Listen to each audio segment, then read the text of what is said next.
हमेशा अच्छे लोगों के साथ रहें, क्योंकि हम किसी के जितने करीब होंगे उतनी ही अधिक संभावना है कि हम उसकी कुछ आदतों की नकल करेंगे। सीखने का सबसे प्रभावी उपाय योजना बनाना नहीं बल्कि अभ्यास करना है। समय के साथ हर आदत एक साथ कई परिणामों को जन्म देता है। हमारी बुरी आदतों के तत्काल परिणाम आमतौर पर अच्छा एहसास कराते हैं, लेकिन अंतिम परिणाम बुरा एहसास देते हैं। अच्छी आदत शुरू में अच्छी नहीं लगती, लेकिन अंतिम समय में अच्छा एहसास कराती है। अच्छी आदतें जुड़ती नहीं है बल्कि चक्रवृद्धि ब्याज की तरह बढ़ती है। अगर आप अपना ध्यान अंतिम पुरस्कारों पर रखते हैं तो आप कम कंपटीशन का सामना करेंगे और आपको बड़ा लाभ होगा।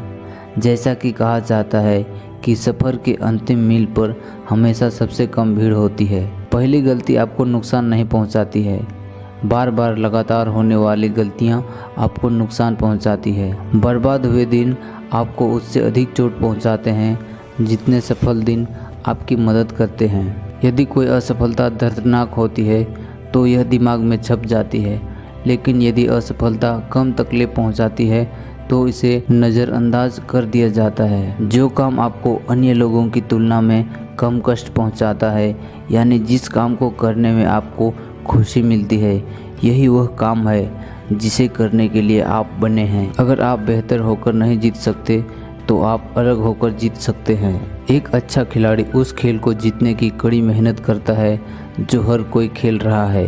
एक महान खिलाड़ी एक नया खेल रचता है जो उसकी ताकत के अनुरूप होता है और कमजोरियों से उसकी रक्षा करता है। किसी स्किल में आप जितनी अधिक महारत हासिल करेंगे उतनी ही दूसरों को कंपटीशन करने में परेशानी होगी। उबलता पानी किसी आलू को नरम कर देगा, लेकिन अंडे को सख्त बनाएगा। भले ही आप आलू हो या अंडा, आप पानी को नियंत्रित नहीं कर पाएंगे। इसी प्रकार आप परिस्थितियों को नियंत्रित नहीं कर सकते, लेकिन आप खुद को सिचुएशन के अनुसार नरम या सख्त बना सकते हैं। आप जिनकी प्रशंसा करते हैं या जिनको आप आइडियल मानते हैं, यदि आप उनके जितनी मेहनत नहीं कर रहे हैं तो उनकी सफलता को भाग्य बताकर बचने की कोशिश ना करें। सफलता के लिए संभावनाओं को अधिकतम करने की कुंजी है कि कंपटीशन के लिए सही फील्ड का चयन करना, वो फील्ड जिससे आपको सचमुच प्यार है। अगर आप सही आदत अपनाएंगे तो जीवन आसान रहेगा, लेकिन अगर आप खराब आदत अपनाएंगे तो जीवन संघर्ष से भरा रहेगा और आप अपनी बुरी आदतों से छुटकारा पाने के लिए हमेशा संघर्ष करेंगे। सफल लोगों में भी उसी तरह से मोटिवेशन की कमी होती है जितनी नॉर्मल लोगों में होती है।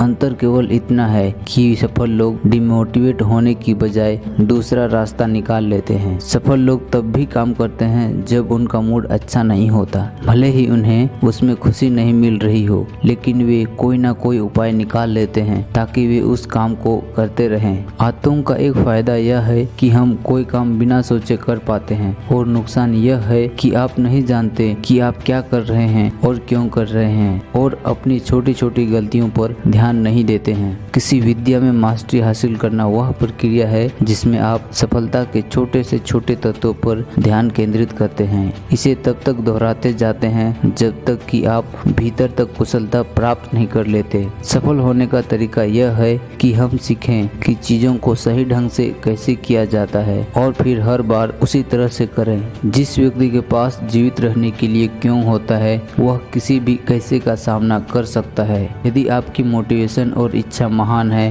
तो आप काम करेंगे, भले ही वह काम कितना भी कठिन हो।